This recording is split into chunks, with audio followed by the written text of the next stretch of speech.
सुप्रभात बच्चों। तो चलिए आज का पाठ पढ़ते हैं हम। बच्चों, आज हम पाठ 10 पढ़ेंगे, जिसका शीर्षक है प्यार भरा एक खत।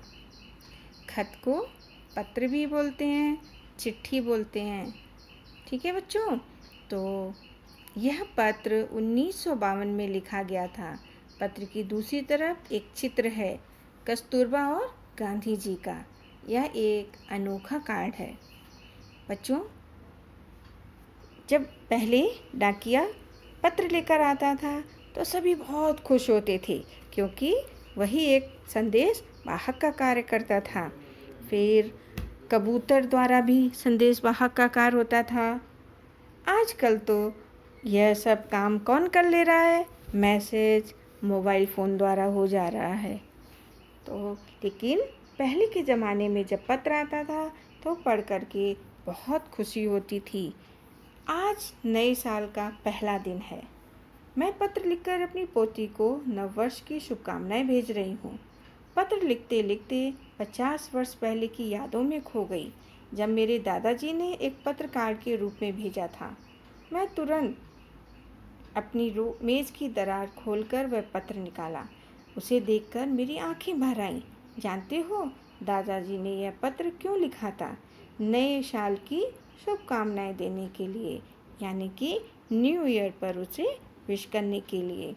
मेरे दादाजी उर्दू और अंग्रेजी जानते थे। दादाजी कौन कौन से विषय जानते थे? अंग्रेजी और उर्दू जानते थे। हिंदी लिखनी उन्हें ठीक से नहीं आती थी। किसको हिंदी लिखनी ठीक से नहीं आती थी? दादाजी को। पर वे सोचते थे कि शुभकामनाएं तो हिंदी में ही अच्छी लगती हैं। दादाजी क्या सोचते थे कि शुभकामनाएं जो हम दे रहे हैं वो हिंदी में ही अच्छी लगती हैं। आशीर्वाद तो हिंदी में ही देना उचित है, इसलिए उन्होंने कोशिश करके हिंदी में पत्र लिखा। कितना प्यार था उस पत्र में। दादाजी ने लिखा, प्रिय पुत्री शारदा। वह पत्र मैंने घर में सबको पढ़कर सुनाया।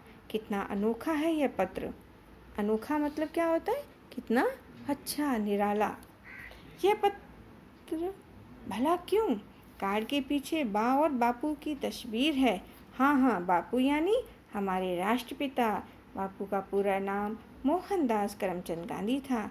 कस्तूरबा गांधी जी की पत्नी थी। उन्हें सब माँ कहा करते थे।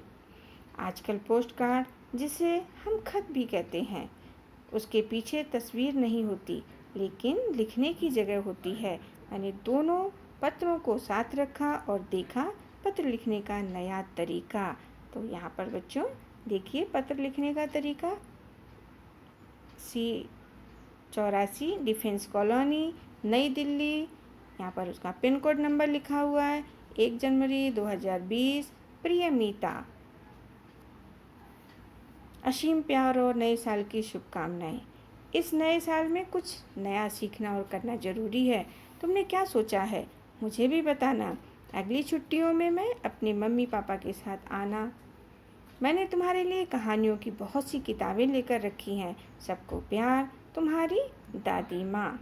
इस पत्र को लेटर बॉक्स में डालकर मैं सोचने लगी, काश अपने दादाजी को उनकी भेजी शुभकामनाओं के लिए धन्यवाद का पत्र लिखा होता। ये पत्र पाकर कितने खुश होते। दादी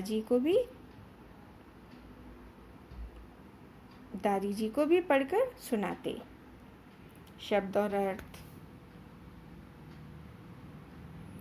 शुभकामनाएं, भले की इच्छा, आशीर्वाद, असीम, उचित, सही, खत, पत्र या चिट्ठी। दादाजी ने पत्र हिंदी में क्यों लिखा? क्योंकि दादाजी ने सोचा कि हिंदी में शुभकामनाएं देना अच्छा लगेगा। पोती को दादाजी का पत्र क्यों अच्छा लगा? पोती को दादाजी का पत्र इसलिए अच्छा लगा क्योंकि पत्र हिंदी में लिखा था। पत्र पाने पर क्या करना चाहिए? पत्र पाने पर हमें भी पत्र का जवाब देना चाहिए। दादाजी ने पत्र क्यों लिखा? दादाजी ने अपनी पोती को नव वर्ष की शुभकामनाएं देने के लिए पत्र लिखा। दादाजी कौन कौन सी भाषाएं जानते थे? दादाजी उर्दू और अंग्रेजी भाषाएं जानते थे। खत के पीछे तस्वीर किसकी है? खत के पीछे किसकी तस्वीर है? हमारे बापू और बा यानी कि कस्तूरबा गांधी जी की तस्वीरें हैं। ये पत्र किसने, कब, कहाँ से और किसे लिखे? तालिका में लिखकर बताओ। किसने लिखा? शारदा दादाजी। कब लिखा? 1 जनवरी 2020 को। कहाँ से लिखा? नई दिल्ली से। किसे लिखा?